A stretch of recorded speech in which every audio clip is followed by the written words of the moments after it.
Do ora la parola al dottor José Graziano da Silva, direttore generale della FAO.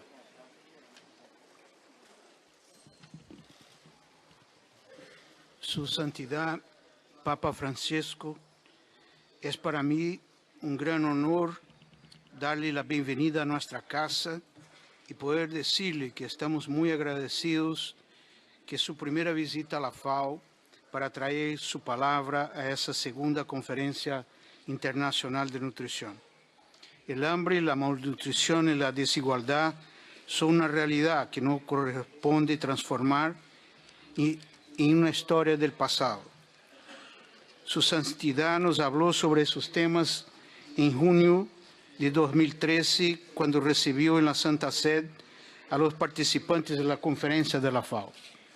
En aquella ocasión dijo que era verdaderamente escandaloso que millones de personas siguiesen sufriendo y muriendo de hambre en el siglo XXI, a pesar de que hubiese suficientes alimentos para toda la humanidad, para no hablar del gran desperdicio de alimentos que veamos por todos lados. En los últimos años, la agenda de la equidad social ha renacido con fuerza. Lo vemos, por ejemplo, en sus propias palabras: la solidaridad, entendida en su sentido más profundo, es una forma de hacer historia. Eso es lo que su Santidad nos enseñó cuando hizo historia al promover una reunión de los movimientos sociales de todo el mundo a fines del año pasado. Permítame tomar en prestado ese término para decirle que su presencia hoy con nosotros es también una manera de hacer historia. La solidaridad en la erradicación del hambre, la miseria, y hacer realidad la seguridad alimentaria para todos son pilares fundamentales del futuro sostenible que queremos. Tampoco podemos permanecer indiferentes ante el hambre que sigue afectando más de 800 millones de personas y la deficiencia de micronutrientes que impiden 2.000 millones de personas tener una vida sana y plena. Y ni menos ante la obesidad, que afecta a 500 millones de adultos y es un problema creciente, especialmente en países de ingresos medios. Los valores humanos, sociales y éticos que su santidad defiende están presentes en la Declaración de Roma sobre la nutrición y su marco social de acción que esa conferencia ha adoptado ayer. Santo Padre, la erradicación del hambre y la miseria deben ser las bases de un futuro mejor para todos. Por la primera vez en la historia, la humanidad puede decir que la miseria no es un destino y que el hambre es perfectamente evitable. La presencia de su Santidad hoy entre nosotros refleja esa convergencia ecuménica que cada vez más se extiende entre pueblos de latitudes, culturas y puntos de vista distintos. Por todo eso, le damos nuestra más cálida bienvenida y le invitamos a hacer uso de la palabra en esta asamblea.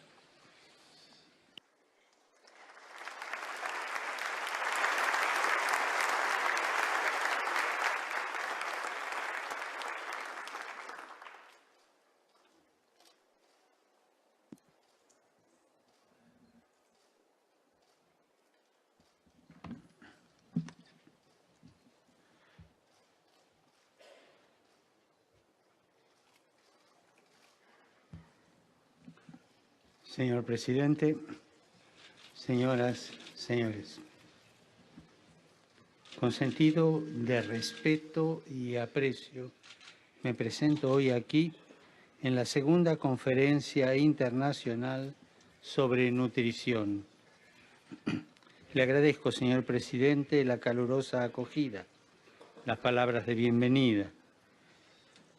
Saludo cordialmente al director general de la FAO, el profesor José Graziano da Silva, y a la directora general de la OMS, la doctora Margaret Chan.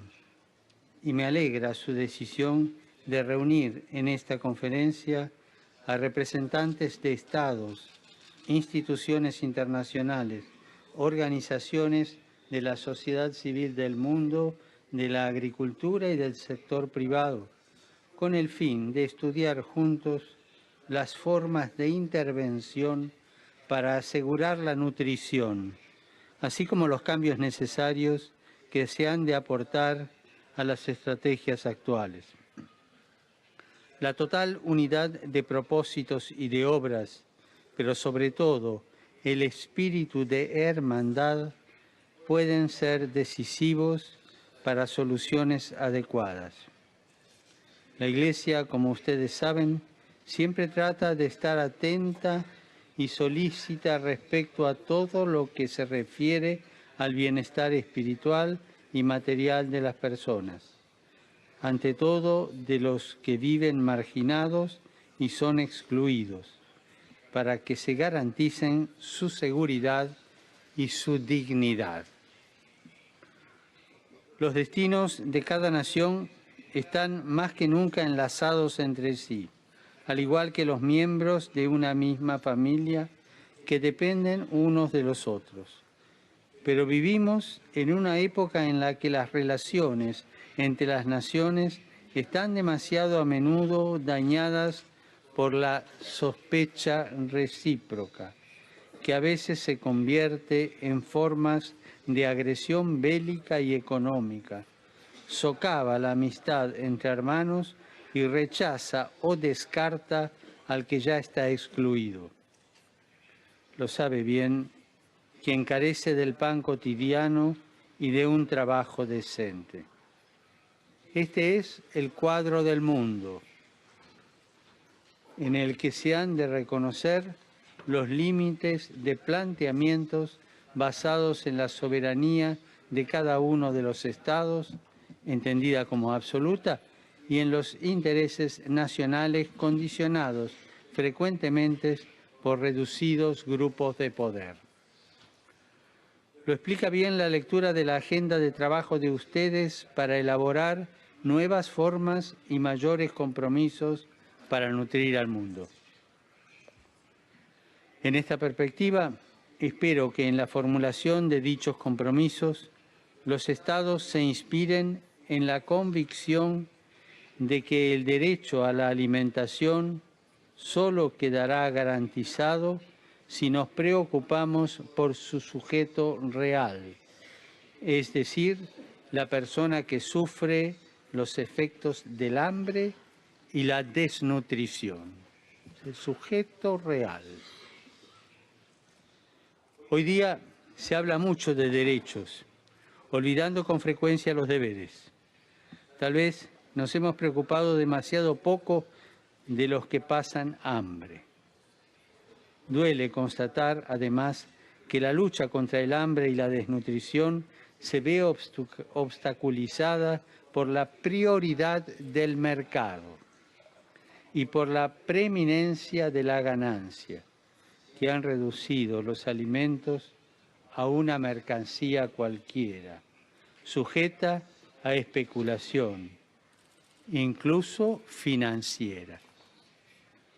Y mientras se habla de nuevos derechos, el hambriento está ahí, en la esquina de la calle, y pide carta de ciudadanía, pide ser considerado en su condición, recibir una alimentación de base sana. Nos pide dignidad, no limosna. Estos criterios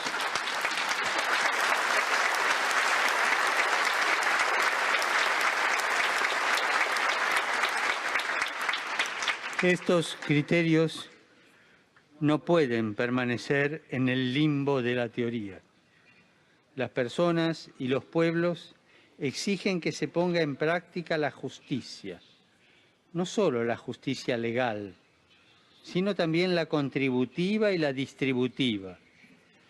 Por tanto, los planes de desarrollo y la labor de las organizaciones internacionales deberían tener en cuenta el deseo tan frecuente entre la gente común de ver que se respetan todas las circunstancias, los derechos fundamentales de la persona humana, y, en nuestro caso, la persona con hambre. Cuando esto suceda, también las intervenciones humanitarias, las operaciones urgentes de ayuda o de desarrollo, el verdadero, el integral desarrollo, tendrán mayor impulso y darán los frutos deseados.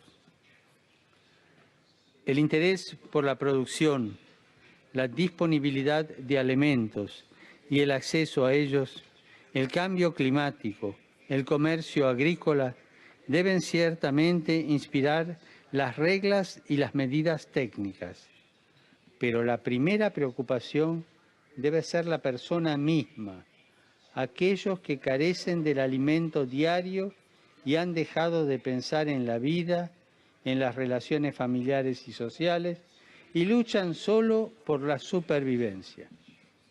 El Santo Papa Juan Pablo II, en la inauguración en esta sala de la primera conferencia sobre nutrición en 1992, puso en guardia a la comunidad internacional ante el riesgo de que la paradoja de la abundancia, hay comida para todos, pero no todos pueden comer, mientras que el derroche, el descarte, el consumo excesivo y el uso de alimentos para otros fines están ante nuestros ojos. Esta es la paradoja. Por desgracia, esta paradoja sigue siendo actual. Hay pocos temas sobre los que se esgrimen tantos sofismas como los que se dicen sobre el hambre. Pocos asuntos tan susceptibles de ser manipulados por los datos, las estadísticas, las exigencias de seguridad nacional, la corrupción o un reclamo lastimero a la crisis económica. Este es el primer reto que hay que superar. El segundo reto que se debe afrontar es la falta de solidaridad.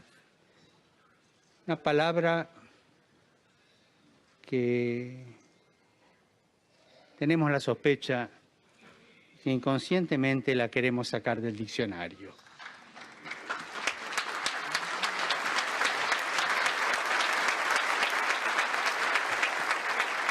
Nuestras sociedades se caracterizan por un creciente individualismo y por la división.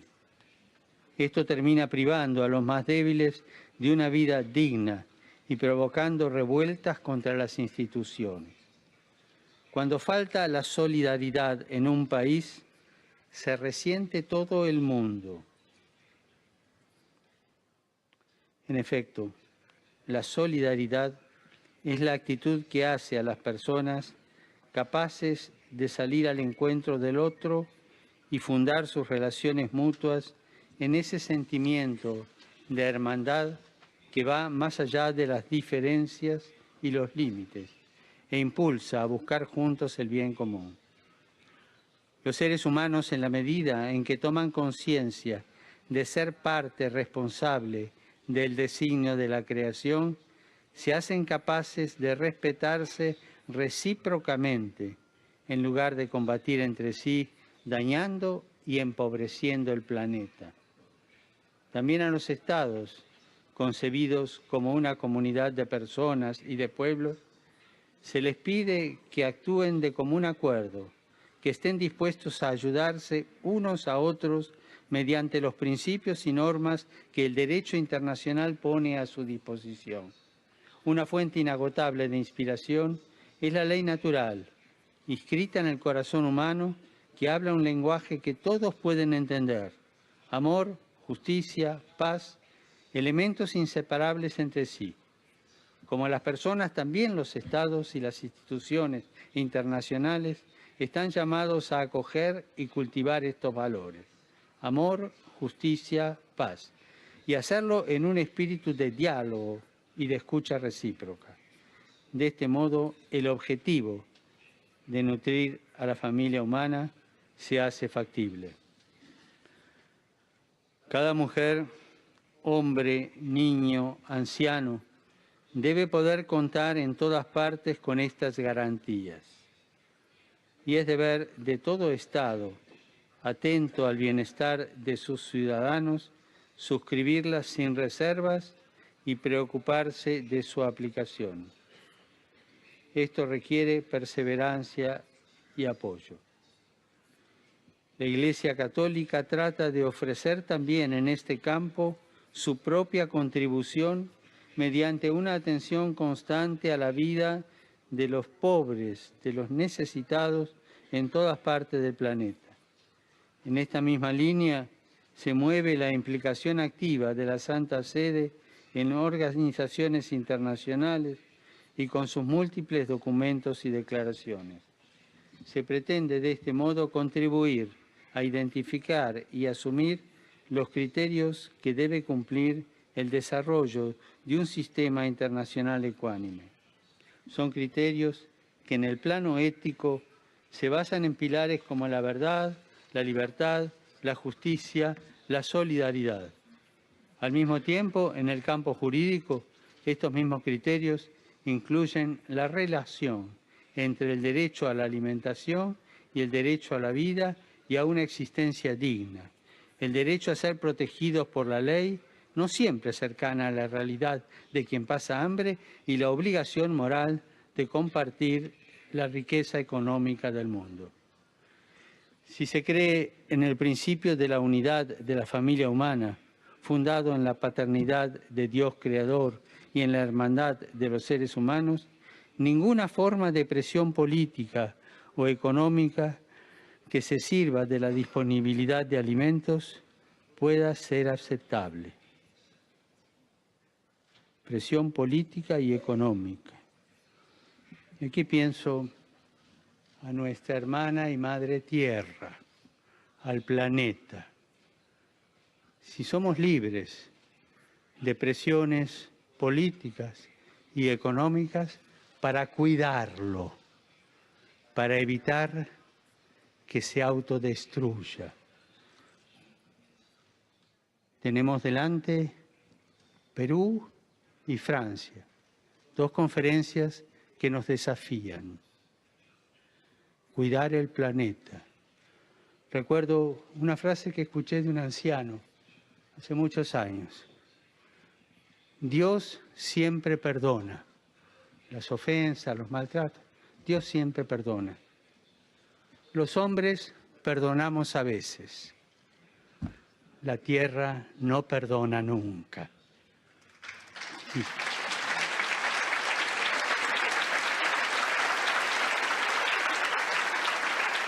Cuidar la hermana tierra, la madre tierra, para que no responda con la destrucción.